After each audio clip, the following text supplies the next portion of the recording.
চেয়েছিল বিদ্যুৎ কিন্তু মিলেছে বুলেট। মালদার ঘটনার প্রতিবাদে শিলিগুড়িতে পথসভা সি2 দার্জিলিং জেলা কমিটির। শিলিগুড়ির অনিল বিশ্বাস ভবনের সামনে পথসভা করল আজ সি2 দার্জিলিং জেলা কমিটি। মালদায় বিদ্যুৎ বিভ্রাট নিয়ে আন্দোলনরত সাধারণ মানুষের উপর পুলিশ গুলি চালায় বলে অভিযোগ। পুলিশের বিরুদ্ধে নির্যাতনের অভিযোগ তুলে মূলত প্রতিবাদের স্বরূপ এবার সিআইটিইউ দার্জিলিং জেলা কমিটি। প্রতিবাদ স্বরূপ মঙ্গলবার অর্থাৎ আজ দার্জিলিং জেলা কমিটির তরফে শিলিগুড়ির অনিল বিশ্বাস ভবনের সামনে এক পথসভা করল তারা। উল্লেখ্য, মালদার মানিকচকে বিদ্যুৎ বিভ্রাটকে কেন্দ্র করে দফায় দফায় উত্তেজনা ছড়াচ্ছে। বিদ্যুৎ চেয়ে বিক্ষোভে বসেছিলেন বহু মানুষ। সেই বিক্ষোভ সরাতে গেলে রণক্ষেত্রের চেহারা নেয় এলাকা। মানিকচকের আইসির সহ 3 পুলিশ কর্মী আহত হয়েছেন ইতিমধ্যে।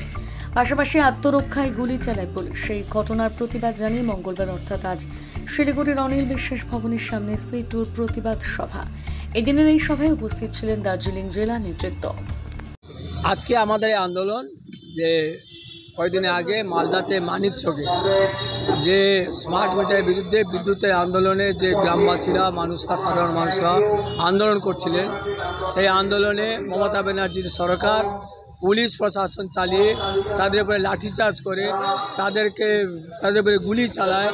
এই বিরুদ্ধে আমাদের আজকে বিক্ষোভ সারা পশ্চিমবঙ্গ ব্যাপী সিআইটিইউ আজকে বিক্ষোভ সমাবেশের ডাক দিয়েছে। আমরা তার বিরুদ্ধে আজকে সমাবেশের ডাক দিয়েছি। এখানে আমাদের পথসভা, বৃষ্টিপাতের দিনে আমাদের মিছিল করার কথা ছিল, কিন্তু যেহেতু বৃষ্টির দিনে আমরা পথসভা করছি।